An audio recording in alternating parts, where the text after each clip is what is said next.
Hello friends, how are you? I hope you are doing well, then I am good too. Welcome to my YouTube channel E for English and I am Mohammad Akram. Friends, आज हम सीखने वाले models के बारे में, यानी may, might, can, could, should, would, need etcetera. Models में जितने भी वर्ड्स आते हैं उनके बारे में हम जानेंगे और सीखेंगे उनको किस तरह से यूज किया जाता है. So let's start it. तो फ्रेंड्स, सबसे पहले हम जानेंगे मे के बारे में. तो फ्रेंड्स, मे का हम पॉसिबिलिटी के लिए यूज़ करते हैं, संभावना के लिए, परमिशन के लिए, अनुमति के लिए, विश यानी इच्छा के लिए. तो फ्रेंड्स, सबसे पहले हम इसका यूज़ सीखेंगे पॉसिबिलिटी के लिए. मैं कल आ सकता हूँ. आई मे कम टुमारो. बारिश हो सकती है. It may rain. तुम आ सकते हो. यू मे कम. तो फ्रेंड्स, अब हम जानेंगे मे को पास्ट के लिए किस तरह से यूज़ किया जाता है, यानी बीते हुए समय के लिए किस तरह इसको यूज़ किया जाता है. तो फ्रेंड्स, अब हम सीखेंगे मे हैव के बारे में, यानी सकता था, सकते थे, जो पास्ट में कोई पॉसिबिलिटी होगी उसके बारे में हम बात करेंगे. बारिश हो सकती थी. It may have rain. वह कहीं भी जा सकता था. ही मे हैव गॉन एनीवेयर. वह कहीं भी सो सकता था. ही मे हैव स्लेप्ट एनीवेयर. तो फ्रेंड्स, अब हम जानेंगे परमिशन के लिए किस तरह से यूज़ किया जाता है. क्या मैं अंदर आ सकता हूँ? मे आई कम इन. क्या मैं यहाँ बैठ सकता हूँ? मे आई सिट हेयर. क्या मैं वॉशरूम जा सकता हूँ? मे आई गो टू द वॉशरूम. तो फ्रेंड्स, अब हम जानेंगे विश के लिए इसको किस तरह से यूज़ किया जाता है. आप एक लंबी उम्र जिएं. May you live a long life. आपको जीवन में सफलता मिले. May you get success in your life. ईश्वर तुम्हारी मदद करे. May God help you. तो फ्रेंड्स, ये था मे का यूज़. अब हम सीखेंगे कैन, मे और माइट को किस तरह से यूज़ किया जाता है. तो फ्रेंड्स, वैसे तो इन सभी की मीनिंग सेम लगती है, लेकिन इसमें तो पॉसिबिलिटी है, जैसे कैन है 90%, मे है 50% और माइट है 25%. मैं कल आ सकता हूँ. I can come tomorrow. I may come tomorrow. I might come tomorrow. तो फ्रेंड्स, जब आपने कैन का यूज़ किया, इसका मतलब आपकी जो पॉसिबिलिटी है आने की बहुत ही ज़्यादा है, 90% है. जब आपने मे का यूज़ किया तो 50% है, यानी कि आप आ भी सकते हो, नहीं भी. और माइट जो पॉसिबिलिटी है वो बहुत ही ज़्यादा कम है, यानी कि बहुत ही कम चांसेस है कि कल आप आएँ. आज बारिश हो सकती है. It can rain today. It may rain today. It might rain today. तो फ्रेंड्स, कई बार हम कैन का एबिलिटी बताने के लिए भी यूज़ करते हैं, यानी किसी के अंदर कोई खूबी होती है उसको बताने के लिए भी हम कैन का यूज़ कर सकते हैं. तुम उसे हरा सकते हो. You can defeat him. तुम यह मैच जीत सकते हो. You can win this match. तुम उसे पीट सकते हो. You can beat him. तो फ्रेंड्स, अब हम यूज़ सीखेंगे कुड का. और कुड को पोलाइट रिक्वेस्ट के लिए भी यूज़ किया जाता है, यानी जब हमें किसी से बहुत ही प्यार से बात करनी होती है तब हम कुड का यूज़ कर सकते हैं. क्या मैं इस वक्त आपसे मिल सकता हूँ? Could I meet you right now.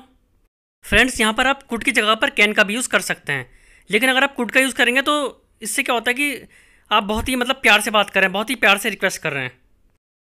क्या आप मुझे अपनी बाइक दे सकते हैं? Could you give me your bike. क्या मैं यहाँ ठहर सकता हूँ? Could I stay here. So friends, could का जो सेकंड यूज़ है वो है पास्ट के लिए, यानी मैं जा पाया, खा पाया, मिल पाया, मिल सका. मैं जा नहीं पाया. I could not go. वह दौड़ नहीं सका. He could not run. वह स्कूल जा पाया. He could go to the school. क्या वह तुमसे मिल सका? Could he meet you. तो फ्रेंड्स, अब हम जानेंगे कुड हैव का हमें किस तरह से यूज़ करना है. तो फ्रेंड्स, जब हम पास्ट के लिए कोई बात करते हैं ना, बीते हुए समय के लिए, मेरे पास ये हो सकता था या मैं वहाँ जा सकता था, तब आप कुड हैव का यूज़ करते हैं. मेरे पास एक कार हो सकती थी. I could have had a car. वह बाइक खरीद सकता था. He could have bought a bike. वह मुझसे नहीं मिल सकता था. He could not have met me. क्या वह तुम्हारे घर आ सकता था? Could he have come to your home. तो फ्रेंड्स, अब हम जानेंगे शुड का किस तरह से यूज़ करना है. शुड का जो यूज़ होता है वो होता है सुझाव के लिए, या जब हम इस तरह से बोलते हैं तुम्हें जाना चाहिए, करना चाहिए, सोना चाहिए, तब हम शुड का यूज़ करते हैं. तुम्हें यहाँ नहीं रुकना चाहिए. You should not stay here. तुम्हें चलना चाहिए. You should walk. तुम्हें सोना चाहिए. You should sleep. तुम्हें रोना नहीं चाहिए. You should not weep. Friends, अब हम जानेंगे हमें शुड के साथ हैव का किस तरह से यूज़ करना है। तो फ्रेंड्स, जब हम इस तरह के सेंटेंसेस बोलते हैं, जाना चाहिए था, होना चाहिए था, तुम्हारे पास वो होना चाहिए था, तब हम पास्ट के लिए शुड हैव हैड का यूज़ करते हैं। तुम्हारे पास 100 रुपये होने चाहिए थे। He should have had 100 rupees. Alex के पास एक बाइक होनी चाहिए थी। Alex should have had a bike. उसके पास फ़ोन नहीं होना चाहिए था। He should not have had a phone. तुम्हें मॉल जाना चाहिए था।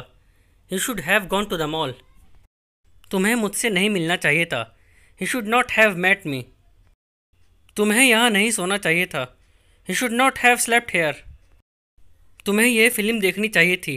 He should have watch this movie. तो फ्रेंड्स, अब हम जानेंगे ought to के बारे में। ought to की भी मीनिंग वही होती है, चाहिए था या चाहिए, लेकिन इसको हम ज़्यादातर रेस्पॉन्सिबिलिटी या रेस्पेक्ट के लिए यूज़ करते हैं।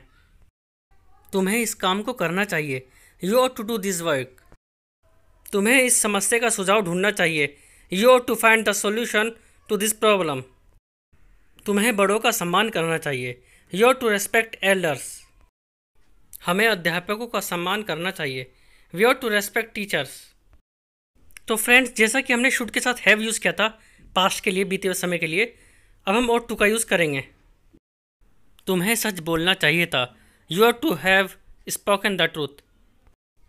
तुम्हें उसका सम्मान करना चाहिए था। You ought to have respected him।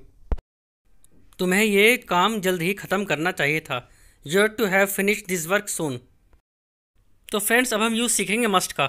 Must का हम तब यूज़ करते हैं जब बहुत ही ज़रूरी चीज़ें होती हैं या बहुत ही हमें फोर्स देके बोलना होता है, तब हम मस्ट का यूज़ करते हैं। तुम्हें मुझसे ज़रूर मिलना चाहिए। You must meet me. तुम्हें वहाँ ज़रूर जाना चाहिए। You must go there. तुम्हें उसे ज़रूर बुलाना चाहिए। You must call him. तो फ्रेंड्स, अब हम यूज़ सीखेंगे मस्ट हैव का। तुम्हें मुझसे ज़रूर मिलना चाहिए था। You must have met me. तुम्हें वहाँ ज़रूर नहीं जाना चाहिए था। You must not have gone there. तुम्हें यह काम ज़रूर करना चाहिए था। You must have done this work. Friends, अब हम सीखेंगे हमें नीड का किस तरह से यूज़ करना है। मुझे तुमसे मिलने की ज़रूरत है। I need to meet you. उसे सोने की ज़रूरत है। He needs to sleep.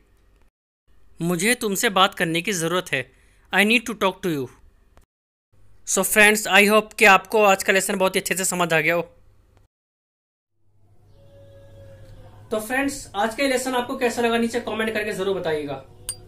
इसी के साथ आप मुझे इंस्टाग्राम पर भी फॉलो कर सकते हैं और इस चैनल को सब्सक्राइब करना मत भूलिएगा। साथ ही बेल आइकन को भी प्रेस कर दीजिएगा ताकि जैसे मैं कोई न्यू वीडियो अपलोड करूं वो आपको इंस्टेंटली मिल जाए।